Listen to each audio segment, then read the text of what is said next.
تو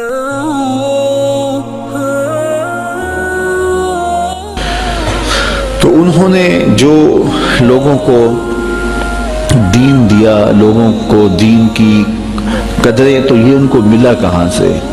تو پھر بات وہی آتی ہے کہ آغوش مادر کی تربیت اثر دکھاتی ہے۔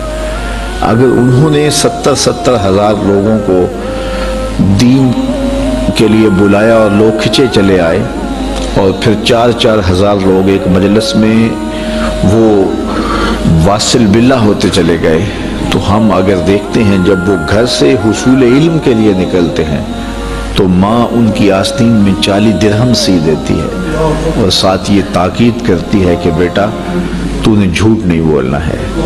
اللہ اکبر۔ پھر راستے میں جب قافلہ لوٹا جاتا ہے تو ایک بچہ سمجھ کے کس کے پاس کیا رکھا ہوگا کوئی تلاشی بھی نہیں لیتا۔ گزرتے سرے راہ ہی ڈاکو پوچھ لیتا ہے آپ کے پاس بھی کچھ ہے؟ تو کہتے ہیں ہاں میرے پاس بھی 40 درہم ہے۔ تو وہ حیرت زدہ ہو کے رک جاتا ہے کہ بلہ چوروں اور ڈاکوؤں کو بھی پیسے بتائے جاتے ہیں؟ تو وہ تلاشی لیتا ہے تو آستین میں سیے ہوئے 40 درہم دستیاب ہوتے ہیں، تو اپنے آقا کے پاس لے جاتا ہے کہ یہ بچہ ہے، ہم صرف نظر کر کے گزر رہے تھے، بس چلتے چلتے پوچھ لیا کہ تمہارے پاس بھی کچھ ہے؟ تو اس نے کہا کہ 40 درہم ہے، تو تلاشی لی تو واقعی 40 درہم، یہ کوئی انوکھا سا بچہ ہے۔ تو وہ ڈاکوؤں کا سردار پوچھتا ہے کہ ڈاکوؤں سے تو پیسے چھپائے جاتے ہیں اور تم نے بتا دیا، کہا میری ماں نے کہا تھا جھوٹ نہیں بولنا، یہ میری ماں کی نصیحت تھی اور میں اس نصیحت پہ کھڑا ہوں۔ اللہ اکبر۔ اس کی آنکھوں سے آنسو جاری ہو گئے کہ یہ ایک بچہ ہو کہ ماں سے کیا گیا عہد توڑتا نہیں ہے، اور ہم اللہ سے کیے ہوئے وعدے توڑ رہے ہیں اور پامال کر رہے ہیں۔ تو کہا کہ آپ ہاتھ بڑھائیے، ہم آپ کے ہاتھ پہ ہی توبہ کرنا چاہتے ہیں۔ آپ فرماتے ہیں سب سے پہلے لوگ جو میرے ہاتھ پہ تائب ہوئے وہ ڈاکو تھے۔ آپ مجھے بتائیے، یہ حصول علم کا بھی راستہ ہے، ابھی عالم بننے جا رہے ہیں، اس کے بعد تصوف کی کٹھن وادیوں میں قدم رکھیں گے، چلا کشی کریں گے، مجاہدے کریں گے، اور اس کے بعد وہ مقامات رفیع نصیب ہوں گی، لیکن ابھی بچپن میں جا رہے ہیں تو یہ عالم ہے، اور جب علم حاصل کر کے واپس آ رہے ہوں گے تو پھر عالم کیا ہوگا۔ اور آپ جانتے ہیں کہ آپ کے والد گرامی اللہ اکبر حضرت عبداللہ صومعی، وہ ایک بہت بڑا نام ہے، نہر کنارے وضو کر رہے تھے، اور وضو کرتے کرتے پانی میں بہتا ہوا ایک سیب آیا، اس کو اٹھا کر کے بھوک کی شدت تھی، کھا لیا، کھا چکے تو یاد آیا یہ تو میرا تھا ہی نہیں، یہ تو مال لقطہ تھا، تو میں نے اس کو کھا لیا۔ کیوں کھایا؟ مجھے کس نے حق دیا تھا کہ وہ مال لقطہ لے لوں اور اس کو اپنے پیٹ کا لقمہ بناؤں؟ خیر، جس سمت سے پانی آ رہا تھا اسی سمت پہ چل پڑے۔ بہت دور جا کے دیکھا کہ ایک باغ ہے سیبوں کا جس کی شاخیں لٹک رہی ہیں پانی میں، سمجھ گئے کہ یہاں سے ٹوٹا ہوگا، گرا ہوگا، تو باغ کے مالک کے پاس گئے، آپ سے ملنا ہے پوچھ۔ اس نے بڑا اعزاز دیا، کہا جی بتائیے۔ اس نے کہا کہ بتائیے کس کام آئے ہو؟ اس نے کہا کوئی آیا ہے، اس کو کچھ چاہیے ہوگا۔ تو کہا حضرت آپ کے باغ کا ایک سیب میں نے کھایا ہے، اور وہ ایسے وضو کر رہا تھا تو بس غلطی سے میں نے کھا لیا ہے، تو اب اس کا کیا ہرجانہ ہے میرے ذمہ؟ اس نے غور سے دیکھا کہ یہ کوئی معمولی بات ہے جو کر رہے ہیں۔ اس نے کہا، اس کے تیور بدل کے، پہلے تو مہمان نوازیاں تھی، کہا نہیں ایسے نہیں معافی ملے گی۔ کہا کیسے معافی ملے گی؟ کہا 12 سال میرے باغ کی گوڈی کرنی پڑے گی۔ کہ ایک سیب کے بدلے 12 سال؟ لیکن وہ بھی کوئی صاحب نظر تھے، اور وہ بھی اس دوران ان کی تربیت کرنا چاہتے تھے اور انہیں دیکھنا چاہتے تھے، تو کہا کہ 12 سال تمہیں میرے باغ کی گوڈی کرنی پڑے گی۔ تو تیار ہو گئے کہ ٹھیک ہے، وہ میرا گناہ تو دھل جائے گا، تم معاف تو کر دو گے۔ آج غوث پاک کی 11ویں پکانے والے دیکھیں وہ کس مال سے پکا رہے ہیں۔ یہ میں غوث اعظم کے والد کی کہانی سنا رہا ہوں۔ اللہ اکبر۔ 12 سال گوڈی کر رہے ہیں، 12 سال۔ 12 سال کے بعد ایک دن باغ کے مالک نے کہا کوئی سیب توڑ کے لاؤ، تو وہ سیب توڑ کے لے گئے، تو وہ بھی کچا ہی تھا، وہ اس طرح کا پختہ نہیں تھا جس طرح کہ توڑ کے پیش کیا جاتا ہے۔ تو کہا 12 سال ہو گئے میرے باغ میں کام کرتے ہوئے تمہیں ابھی تک یہی نہیں پتا چلا کہ اچھا سیب کون سا ہوتا ہے؟ کہا ایک سیب کی سزا کاٹ رہا ہوں، مجھ سے قسم لے لو 12 سالوں میں نظر اٹھا کے سیب کی طرف دیکھا بھی ہو۔ میرا کام جڑوں میں گوڈی کرنا ہے، وہی کرتا، میں اوپر کبھی 12 سال میں نہیں دیکھا۔ اللہ اکبر! تو فوراً سینے سے لگا لیا، کہا تمہارا گناہ معاف ہو جائے گا، اب ایک شرط رہ گئی ہے۔ تو کہا حضرت بتائیے۔ کہا میری ایک بیٹی ہے جو آنکھوں سے دیکھتی نہیں، کانوں سے سنتی نہیں، زبان سے بولتی نہیں اور پاؤں سے چل نہیں سکتی، تو اس سے تمہیں نکاح کرنا پڑے گا۔ اب شادی انسان کی زندگی کا اہم مرحلہ ہوتا ہے، سوچ سوچ کے انسان قدم اٹھاتا ہے زندگی پوری گزارنے میں۔ کہا پھر اس کے بعد معافی مل جائے گا؟ اس کے بعد معافی ہے۔ نکاح ہو گیا۔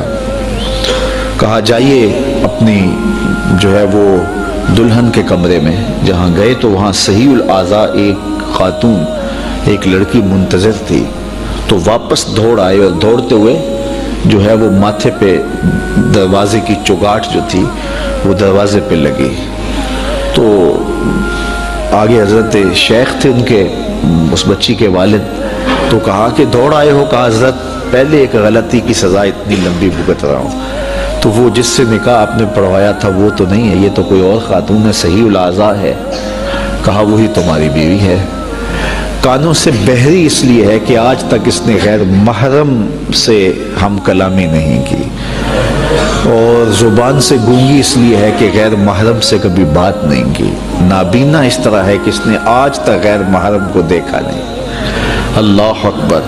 پاؤں سے اپاہج اس طرح ہے کہ آج تک یہ جو ہے وہ غیر محرم کی طرف چل کے نہیں گئی۔ یہ حضرت غوث اعظم کی والدہ بنی، اور یہ بزرگ جنہوں نے سیب کھایا تھا یہ حضرت غوث اعظم کے والد بنے۔ پھر اللہ نے ان دونوں کو جو شہزادہ دیا اس کا نام شیخ عبد القادر جیلانی۔